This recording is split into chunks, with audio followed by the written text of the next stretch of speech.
आज हम सुनेंगे हिंदी साहित्य के महान लेखक मुंशी प्रेमचंद जी की एक प्रेरणादायक कहानी परीक्षा। ये कहानी उनके प्रसिद्ध कहानी संग्रह मानसरोवर में शामिल है।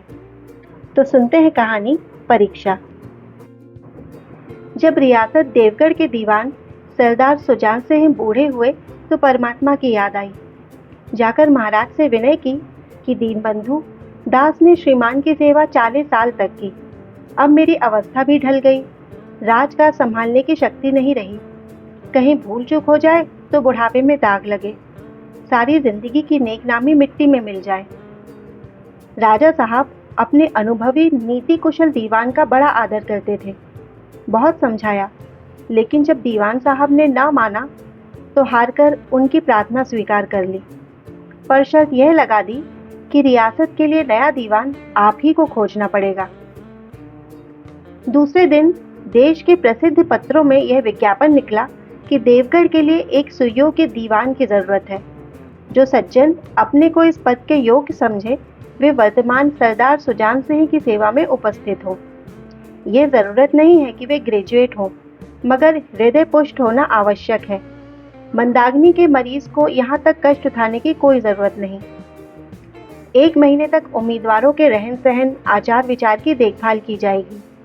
विद्या का कम परंतु कर्तव्य का अधिक विचार किया जाएगा। जो महाशय इस परीक्षा में पूरे उतरेंगे वे इस उच्च पद पर सुशोभित होंगे। इस विज्ञापन ने सारे मुल्क में तहलका मचा दिया। ऐसा ऊंचा पद और किसी प्रकार की कैद नहीं, केवल नसीब का खेल है। सैकड़ों आदमी अपना अपना भाग्य परखने के लिए चल खड़े हुए। देवगढ़ में नए नए और रंग बिरंगे मनुष्य दिखाई देने लगे। प्रत्येक रेलगाड़ी से उम्मीदवारों का एक मेला सा उतरता। कोई पंजाब से चला आता था, कोई मद्रास से, कोई नए फैशन का प्रेमी, कोई पुरानी सादगी पर मिटा हुआ।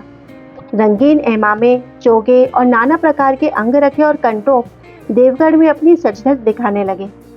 लेकिन सबसे विशेष संख्या ग्रेजुएटों की थी, क्योंकि सनद की कैद ना होने पर भी सनद से पर्दा तो ढका ही रहता है। सरदार सुजान सिंह ने इन महानुभावों के आदर सत्कार का बड़ा अच्छा प्रबंध किया था। हर मनुष्य अपने जीवन को अपनी बुद्धि के अनुसार अच्छे रूप में दिखाने की कोशिश करता था।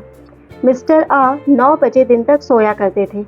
आजकल वे बगीचे में टहलते हुए उषा का दर्शन करते थे। मिस्टर बा को हुक्का पीने की लत थी। आजकल बहुत रात गए किवाड़ बंद करके अंधेरे में सिगार पीते थे। मिस्टर ड, स और ज से उनके घरों पर नौकरों की नाक में दम था। लेकिन ये सज्जन आजकल आप और जनाब के बगैर नौकरों से बातचीत नहीं करते थे। महाशय का नास्तिक थे, मगर आजकल उनकी धर्मनिष्ठा देखकर मंदिर के पुजारी को पदच्युत हो जाने की शंका लगी रहती थी। मिस्टर लॉ को किताब से घृणा थी, परंतु आजकल वे बड़े बड़े ग्रंथ देखने पढ़ने में डूबे रहते थे। जिससे बात कीजिए वह नम्रता और सदाचार का देवता बना मालूम होता था। शर्मा जी घड़ी रात से ही वेद मंत्र पढ़ने में लगते थे। लोग समझते थे कि 1 महीने का झंझट है, किसी तरह काट लेंगे, कहीं कार्य सिद्ध हो गया तो कौन पूछता है। लेकिन मनुष्यों का वह बूढ़ा जौहरी आड़ में बैठा हुआ देख रहा था कि इन बगलों में हंस कहाँ छुपा हुआ है। एक दिन नए फैशन वालों को सूझी कि आपस में हॉकी का खेल हो जाए। यह प्रस्ताव हॉकी के मंजे हुए खिलाड़ियों ने पेश किया। यह भी तो आखिर एक विद्या है, इसे क्यों छिपा कर रखें। संभव है कुछ हाथों की सफाई ही काम कर जाए। चलिए, तय हो गया, फील्ड बन गई। खेल शुरू हो गया और गेंद किसी दफ्तर के अप्रेंटिस की तरह ठोकरें खाने लगी। रियासत देवगढ़ में यह खेल बिल्कुल निराली बात थी। पढ़े लिखे भले मानुस लोग शतरंज और ताश जैसे गंभीर खेल खेलते थे। दौड़ कूद के खेल बच्चों के खेल समझे जाते थे। खेल बड़े उत्साह से जारी था। धावे के लोग जब गेंद को लेकर तेजी से उड़ते तो ऐसा जान पड़ता था कि कोई लहर बढ़ती चली आ रही है। लेकिन दूसरी ओर के खिलाड़ी इस बढ़ती हुई लहर को इस तरह रोक लेते थे मानो लोहे की दीवार है। संध्या तक यही धूमधाम रही। लोग पसीने से तर हो गए। खून की गर्मी आंख और चेहरे से झलक रही थी। हाँफते हाँफते बेदम हो गए, लेकिन हार जीत का निर्णय ना हो सका। अंधेरा हो गया था। इस मैदान से जरा दूर हटकर एक नाला था। उस पर कोई पुल ना था। पथिकों को नाले में से चलकर आना पड़ता था।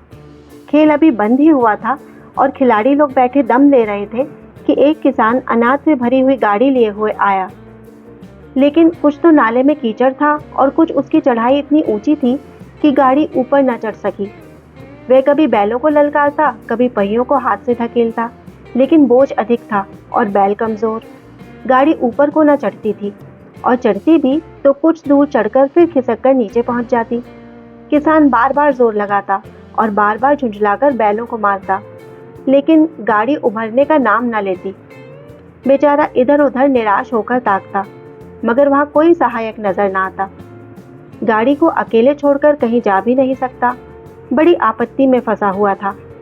इसी बीच में खिलाड़ी हाथों में डंडे लिए घूमते घामते उधर से निकले। किसान ने उनकी तरफ सहमी हुई आंखों से देखा, परंतु किसी से मदद मांगने का साहस न हुआ।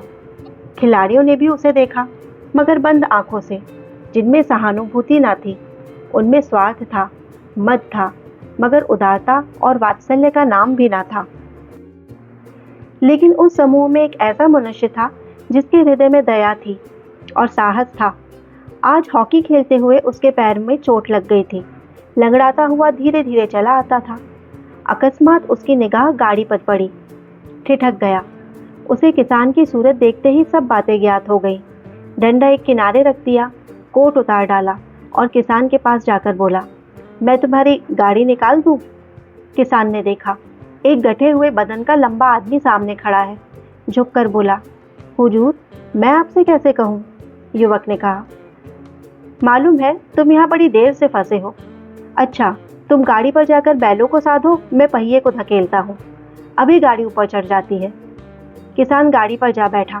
युवक ने पहिए को जोर लगाकर उकसाया। कीचड़ बहुत ज्यादा था, वह घुटने तक जमीन में गड़ गया, लेकिन हिम्मत ना हारी। उसने फिर जोर किया। उधर किसान ने बैलों को ललकारा। बैल को सहारा मिला, हिम्मत बंध गई। उन्होंने कंधे झुकाकर एक बार जोर किया तो गाड़ी नाले के ऊपर थी। किसान युवक के सामने हाथ जोड़कर खड़ा हो गया। बोला, महाराज, आपने मुझे उबार लिया, नहीं तो सारी रात मुझे यहाँ बैठना पड़ता। युवक ने हंसकर कहा, अब मुझे कुछ इनाम देते हो? किसान ने गंभीर भाव से कहा, नारायण चाहेंगे तो दीवानी आपको ही मिलेगी। युवक ने किसान की तरफ गौर से देखा। उसके मन में एक संदेह हुआ, क्या यह सुजान सिंह तो नहीं है? आवाज मिलती है, चेहरा मोहरा भी वही है। किसान ने भी उसकी ओर तीव्र दृष्टि से देखा। शायद उसके दिल के संदेह को भाप गया। मुस्कुराकर बोला, गहरे पानी में बैठने से ही मोती मिलता है। निदान महीना पूरा हुआ, चुनाव का दिन आ पहुंचा। उम्मीदवार लोग प्रातःकाल से ही अपनी किस्मतों का फैसला सुनने के लिए उत्सुक थे। दिन काटना पहाड़ हो गया। प्रत्येक के चेहरे पर आशा और निराशा के रंग आते थे। नहीं मालूम आज किसके नसीब जागेंगे, न जाने किस पर लक्ष्मी की कृपा दृष्टि होगी। संध्या समय राजा साहब का दरबार सजाया गया। शहर के रईस और धनाढ्य लोग, राज्य के कर्मचारी और दरबारी तथा दीवानी के उम्मीदवारों का समूह सब रंग बिरंगी सज धज बनाए दरबार में आ बिराजे। उम्मीदवारों के कलेजे धड़क रहे थे। सरदार सुजान सिंह ने खड़े होकर कहा, मेरे दीवान के उम्मीदवार महाशयों, मैंने आप लोगों को जो कष्ट दिया है उसके लिए मुझे क्षमा कीजिए। इस पद के लिए ऐसे पुरुष की आवश्यकता थी जिसके हृदय में दया हो और साथ साथ आत्मबल भी। हृदय वह जो उदार हो, आत्मबल वह जो आपत्ति का वीरता के साथ सामना करे, और इस रियासत के सौभाग्य से हमें ऐसा पुरुष मिल गया। ऐसे गुण वाले संसार में कम हैं, और जो हैं वे कीर्ति और मान के शिखर पर बैठे हुए हैं, उन तक हमारी पहुंच नहीं। मैं रियासत को पंडित जानकीनाथ सा दीवान पाने पर बधाई देता हूँ। रियासत के कर्मचारियों और रईसों ने जानकीनाथ की तरफ देखा। उम्मीदवार दल की आंखें उधर उठी, मगर उन आंखों में सत्कार था, इन आंखों में ईर्ष्या। सरदार साहब ने फिर फरमाया, आप लोगों को यह स्वीकार करने में कोई आपत्ति ना होगी कि जो पुरुष स्वयं जख्मी होकर भी एक गरीब किसान की भरी हुई गाड़ी को दलदल से निकालकर नाले के ऊपर चढ़ा दे, उसके हृदय में साहस, आत्मबल और उदारता का वास है। ऐसा आदमी गरीबों को कभी न सताएगा। उसका संकल्प दृढ़ है जो उसके चित्त को स्थिर रखेगा। वह चाहे धोखा खा जाए, परंतु दया और धर्म से कभी ना हटेगा। अगर आपको ये कहानी पसंद आई तो इसे ज़रूर लाइक और शेयर करें, और ऐसे ही अनमोल कहानियाँ सुनने के लिए हमारे चैनल को सब्सक्राइब करना ना भूलें।